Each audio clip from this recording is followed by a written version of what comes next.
السلام عليكم ورحمة الله وبركاته. ازيكم حبايبي؟ عاملين ايه؟ يا رب تكونوا بخير. النهارده جيت لكم في فيديو جديد وروتين جديد، روتيني بالليل قبل ما بنام بساعة. طبعا لازم قبل ما ننام كلنا ندخل على مطبخنا نشوف في ايه من بعد الغدا. طبعا انا كنت عايزه اعمل عشاء خفيف وكده، بس طبعا الغدا كان تقيل شويه. وغير كده كان في بطيخه بقى كده، وانتوا عارفين يعني ايه بطيخ في البيت بيملى البطن. يعني انا كنت مجهزه ان انا هعمل عشاء، وقلت ان انا هعمل معاكم عشاء واوريكم العشاء اللي انا بعمله كل يوم لاولادي، تبقى حاجات خفيفه، سندوتشات خفيفه كده. بس طبعا ما فيش مساحه في بطنهم ولا في بطني خالص يعني. فقلت بقى ايه اوريكم انا بعمل ايه، بالذات في اليوم اللي انا بيكون تاني يوم هعمل محشي. بحضر للمحشي. طبعا جوزي طقت في دماغه ان انا اعمل محشي بكره، وجبت الحاجه وجهزت على اساس ان انا هعمل محشي، مع ان انا المحشي ده نادرا نادرا نادرا لما بعمله. حاجه كده تقيله على قلبي وما بحبش اعمله. حتى ما انا جايبه البتنجان مش هقوره. بقول مش متقور، قصدي انا اللي هقوره. دايما بخلي ماما اللي تجيبه لي واقوره. جوزي قال لي انت اللي هتجيبي وانت اللي هتقوري وانت اللي هتعمليه. فقلت فرصه بقى اعمله معاكم. فطبعا انا حضرت طماطم عشان انا هسبك اهي. ماشي. طبعا قبل ما اعمل اي حاجه في المطبخ انا هوريكم شكل المطبخ عامل ازاي. بصوا، بصوا الدنيا بايظه. بصوا كل حاجه بايظه. ماشي. قبل ما هظبط اي حاجه اسبك الطماطم، هفرم الطماطم عشان اسبكها واوريكم انا بسبكها ازاي. عايزه اوريكم يا جماعه الدنيا ليلت اهي. احنا دلوقتي الساعه 9. انا ولادي بيناموا 10 ونص 11 بالكتير، ما بخليهمش يسهروا اكتر من كده. طبعا انا حطيت الطماطم في الحوض هغسلها طبعا.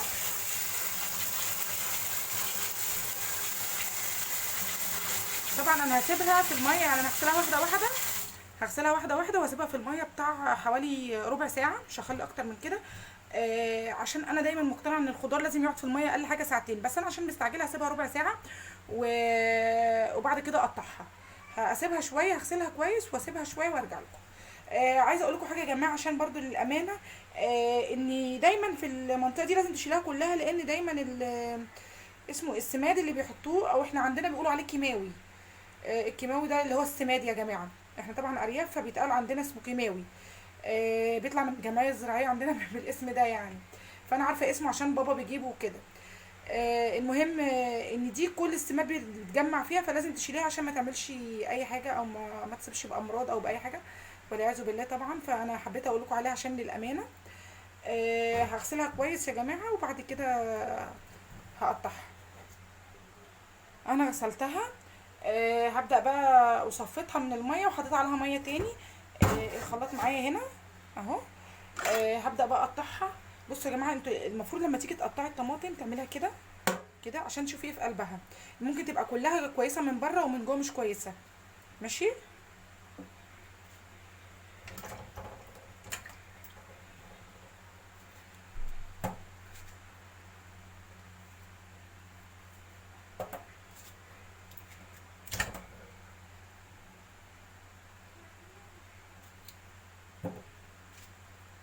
بصوا بقى ده اللي انا بتكلم فيه.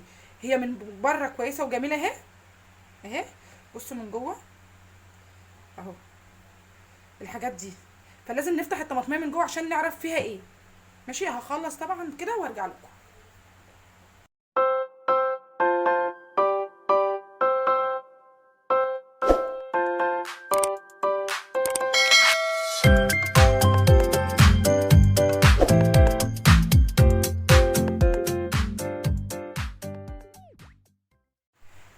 طبعا يا جماعه انا جبت حله حطيتها على النار. عايزه اقول لكم ان دي حله صاج. اللي في الحله دي كانت لسعت مني، وكنت انا سبت الشوربه على البوتاجاز ورحت بقى اصور روتين في الاوضه بقى كده واتحدى. في روتين التحدي بيني وبين قناه يوميات ايمي. رحت اوضه الاطفال بقى قعدت اصور واعمل ونسيت الحله لحد ما كل اللي فيها اتحرق. ودي ما رضتش تطلع بس شغال. المهم بصوا احنا عندنا لما بنيجي نسبك يا جماعه بنحط كميه زيت كبيره. ماشي. مش عارفه ليه كل شويه الكاميرا تفصل. بصوا يا جماعه انا حطيت نص ازازه الزيت، مش نص بالظبط يعني. بصوا هي دي ازازه لسه فاتحاها، حطيت الربع وسبت التلات ارباع، معرفش او اكتر من الربع شويه. في ناس بتحط بتحط بصل وتشوحه وتصفره كده وبعد كده تحط الطماطم. احنا عندنا مش بنعمل كده. احنا عندنا بنحط الطماطم على طول.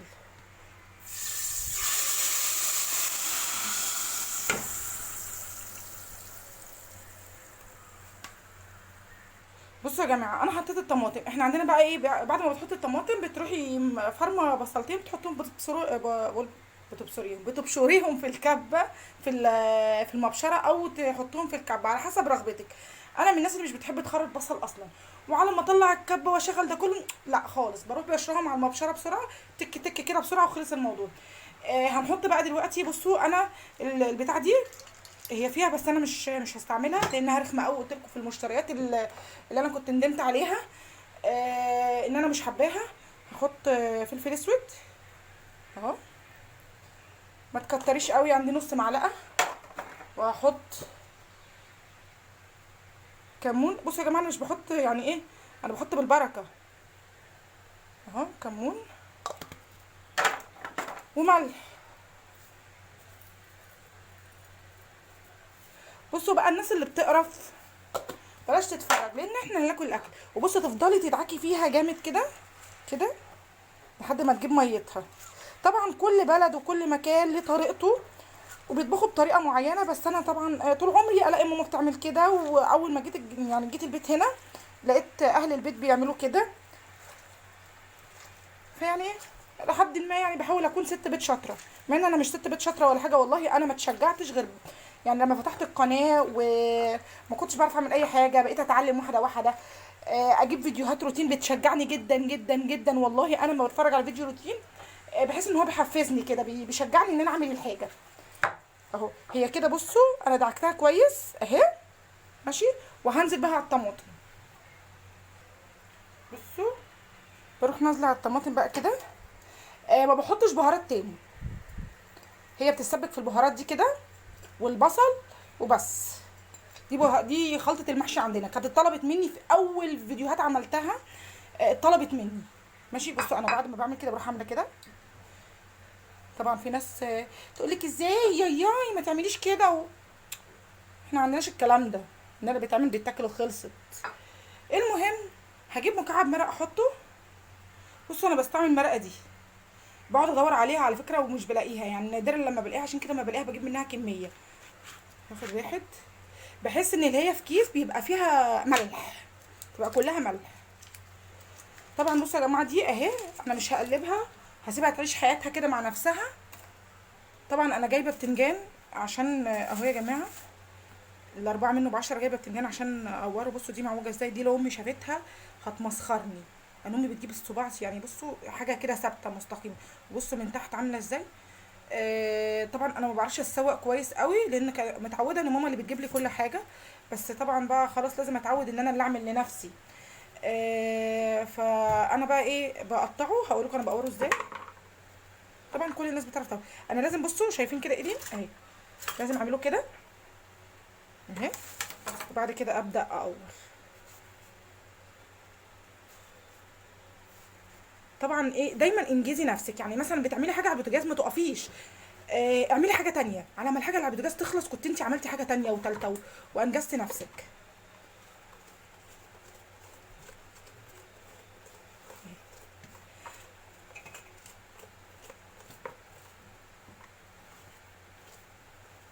طبعا انا ما غسلتش مواعين وما عملتش اي حاجه، قلت طبعا لازم احط اسبك الطماطم الاول واقور، وبعد ما اقور ادخل بقى على المطبخ. الاقي اشوف الحاجه اللي ايه اللي عايزه تتعمل. المهم ان انا انام ومطبخي رايق ونضيف. بعد ما بطلع من المطبخ بقى ايه بكون خلاص رقت، وحاسه احس ان انا نايمه مرتاحه مش ورايا حاجه، مطمنه. بحس اني خلاص بقى لو انت زهقانه او متضايقه من حاجه خشي على مطبخك خلصيه. انا والله كده انا بحط همي في المواعين، مع اني ما بحبش المواعين، بس لما اكون متضايقه بحاول ان انا يعني اهدي نفسي ان انا اعمل اي شغلانه في المطبخ. بصوا بقى انا بعملها كده اهي، هي نطفت اهي يا جماعه. بصوا من جوه نطفت اهي اهي اهي يا جماعه. بعور على الطريقه دي، هخلص بقى وارجع لكم. وبكده اكون قورت ده. انا ما حطيتش في طبق ولا في حاجه تانية. ليه بقى؟ انا مش هقعد اوسخ في المواعين، انا كده كده بعتذر كل شويه عشان بفصل عشان ولادي. انا مش هقعد اغسل في مواعين، انا بعد ما بخلص بحط في شنطه كده. انا قورت الكوسه اهي، طبعا انا مش هغسلها غير بكره. انا غسلتها قبل ما اقورها ومش هغسلها بقى من التقوير من القوار بتاعها كده غير بكره ان شاء الله عشان ما تجلدش. اهو البتنجان من جوه. ماشي. انا هربطه في الكيس كويس وبعد كده احطه في التلاجة وهبدا اشيل ده. عايزه اقول لكم ان انا مسافه ما قورت كان الصلصه اتسبكت. وعايزه اقول لكم انا القوار بتاعي ايه، ما شاء الله ما شاء الله، يعني كله مخرم. يعني بصوا، مش هتلاقوا حاجه فيها مش خرم. يعني ماما بكره ان شاء الله لما تتفرج عليا هتتريق عليا تريقه السنين. المهم تعالوا نشوف التسبيكه بقت عامله ايه. بصوا اهي اتسبكت، بقت تمام قوي اهي.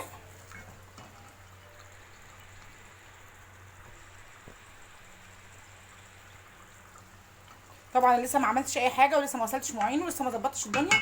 طبعا هسيب كده وابدا بقى ادخل على المواعين واخلص شطه بمطبخي بحيث ان انا انام والدنيا رايقه. كده انا سبكت وقورت البتنجان. كده انا جهزت الغدا بكره على قد ان انا هقطع الخضار، هخرط الخضار كويس، هغسله كويس واقطعه واعمل خلطه المحشي واحشي.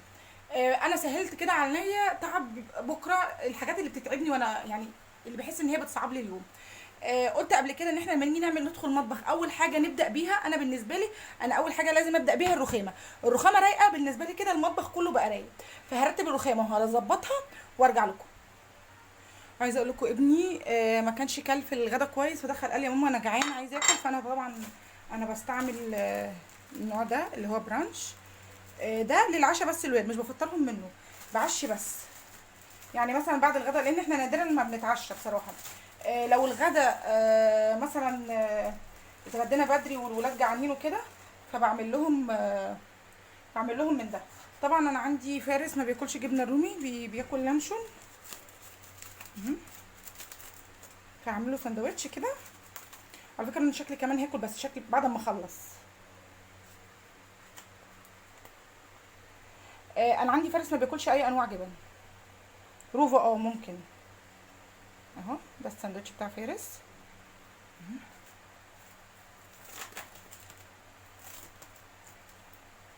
كده. طبعا المفروض بعد ما تستعملي اي حاجه لازم تقفلها كويس.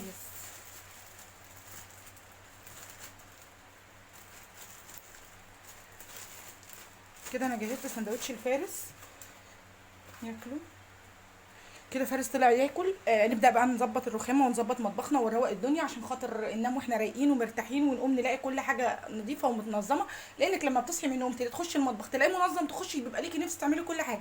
مش منظم بتروحي تقعدي تاني بتفتحي التليفون، تقعدي تفتحي نت، تقعدي يوتيوب، واتساب، كده فيسبوك. انا من الناس اللي بتقعد واتساب ويوتيوب 24 ساعه وتيك توك. محدش ينسى التيك توك، انا 24 ساعه قاعده قدام التيك توك، بقى ادمان بالنسبه لي.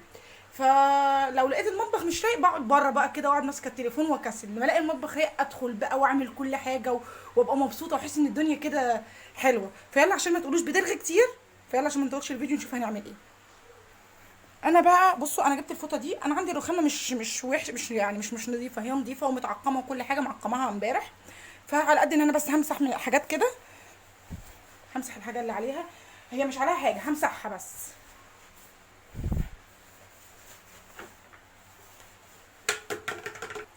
اهي يا جماعه الرخامه بقت تمام اهي اهي اهي. عارفين بقى نفسي كنت اتعلم مونتاج عشان اول ما اخلص مثلا تعديل حاجه تيجي حاجه تقول لك واو يا نهار اخبر. بقى نفسي اتعلم مونتاج بس بصراحه طبعا انا دماغي دي جزمه ما بتتعلمش اي حاجه. قلت لكم ان احنا خلصنا الرخامه. اهم حاجه الفيونكه بتاعت الشبشب هي حنين. ركزي في كل فيديو هتلاقيها موجوده اهي. التابلوهات دي انا كنت وريتها لكم. الميداليه دي بتاعت بنتي عايزاني افضل معلقاها كده عشان تظهر على القناه. تعالوا بقى ايه اي المفروض بقى. بصوا يا جماعه عايزه اقول لكم حاجه، اي حاجه على الرخامه مضايقاك حطها في الحوض، الحوض بقى اغسله وبعدين رتبه بعدين. تعالوا بقى نطلع على الحوض نشوف فيه ايه. عايزه اوريكم الحوض اللي كان فاضي بقى فيه ايه دلوقتي. اهو الحوض. طبعا انا يعني هكتسح دول، هما مش حاجات كتيره، هما دول بس كده، والبوتاجاز عايز يتغسل ودول. وكده كده الدنيا تمام خلاص. كده يبقى انا كده ايه خلصت روتين. بس طبعا لازم كلكم تشوفوا قدام عينيكم وكل حاجه تبقى تمام. بصوا يا جماعه انا بستعمل السلك الناعم ده. في ناس تقول لك لا استعملي ده، بحس ان دي لوحدها مش هتنضف مش هتعمل اي حاجه. والسلكه اللي هي برضو دي لوحدها برضو تحس ان هي تجرح في كل حاجه. فبحس ان الناعم ده بينضف حلو ده، مع انه هو مش بيجرح في ايده ولا بيعمل اي حاجه. وحتى لو جرح هو لازم مواعين لازم تتغسل يعني. هتغسليها النهارده هتغسليها بكره هتغسليها، المهم ان انت تغسليها فاغسليها بمزاجك وخلاص. دايما جوزي يقول لك الكلمتين دول. يلا نبدا.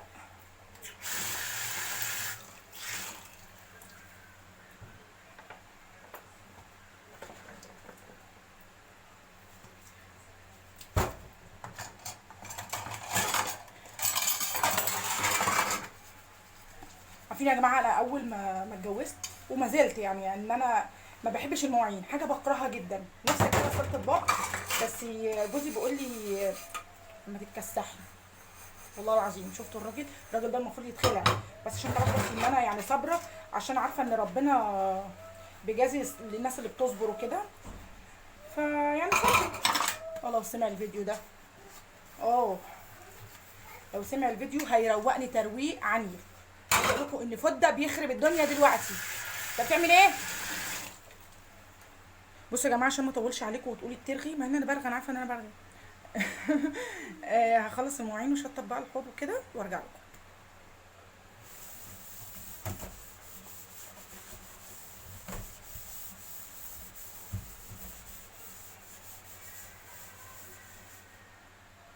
طبعا مش هشطب الحوض غير لما اغسل البوتاجاز وانضفه.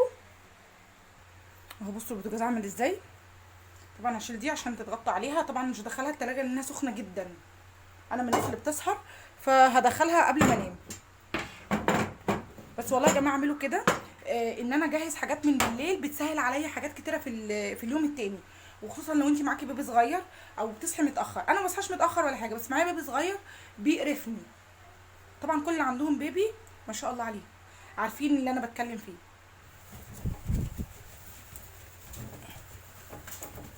طبعا هو بصوا البوتاجاز مش عليه حاجه يعني، في طالما ايدك فيه. انا بس عشان كنت بطبخ النهارده، فيعني دي طرطشه النهارده يعني من الطبيخ بتاع النهارده. لو انت ايدك فيه وكل يوم بتغسلي المواعين اول باول، على فكره مش هتحتاجي ان اي منظفات ولا اي حاجات اللي هي بتشيل الدهون ولا الكلام ده. انا ايدي فيه على طول، فباستمرار كل يوم قبل ما بنام لازم اكون غاسله البوتاجاز ومنظفه المطبخ. ولو يعني سبت المطبخ بيبقى في حاجه شديده قوي يعني خلتني اسيب المطبخ. اكون مثلا كنت بنام ابني فنمت جنبه. ساعات بتحصل معايا كتير، اكيد كل الامهات عارفه كده. مثلا كسلت، بس كسل جامد بقى وكده. المهم ان بيحصل حاجه ان انا انما انام من غير ما اغسل مواعين. لا، كنت قبل ما ادخل افتح قناه على اليوتيوب، لما فتحت بقيت اتشجع، وكل ما اجي عايز اعمل فيديو بيشجعني اكتر واكتر. فاتمنى بقى تشجعيني وتعملي لي لايك، ما تنسينيش في اللايك. ها كده حطي لي لايك للبوتاجاز. البوتاجاز كده نضيف. قلت لكم قبل كده ان انا مش عندي ورق المونيا، ومش بفتكر ان انا اشتري اصلا لان احتياجاتي دي قليله جدا. كده البوتاجاز بقى تمام يا جماعه، والحوض تمام اهو. وهو يا جماعه كل حاجه بقت تمام اهي اهي. طبعا دي العصايه اللي بثبت عليها، والحوض زي ما وريتكم عشان اقفل الحوض. دي المواعين اللي انا غسلتها، ودي حاجات دي انا دايما بحطها كده فوق الميكرويف اهي. وكده المطبخ هو بقى تمام جدا، والارض نظيفه مفيش حاجه، كل حاجه اهي بقت مظبوطه. عيالي بيضحك. هو ده كان الفيديو بتاعنا. فاضل بقى كده ايه، انا لازم بقى اظبط نفسي. خلاص بقى انا خلصت اللي ورايا، فطبعا اعمل بقى ايه كوبايه الشاي اللي هي بتحبس اخر الليل.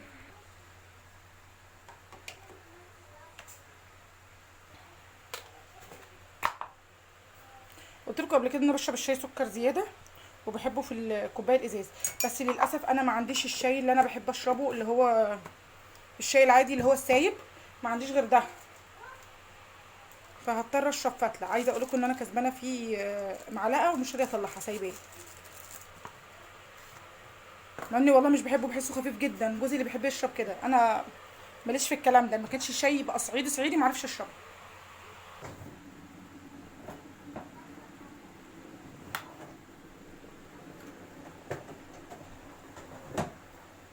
يا رخمه. بصوا الشاي خفيف ازاي، انا مش بتاعت الكلام ده. يلا بيحاول يعني. ها انا هسيبها بقى فيه تقله شويه. هو ده كان الفيديو بتاعنا. لو عجبك الفيديو يا ريت تضغطي لي لايك، ولو اول مره تشوفي القناه يا ريت تشتركي وتفعلي لي الجرس، ولو انت موجوده عندي نوراني دايما وباستمرار. اشوفكم فيديو جديد على خير، والسلام عليكم ورحمه الله وبركاته.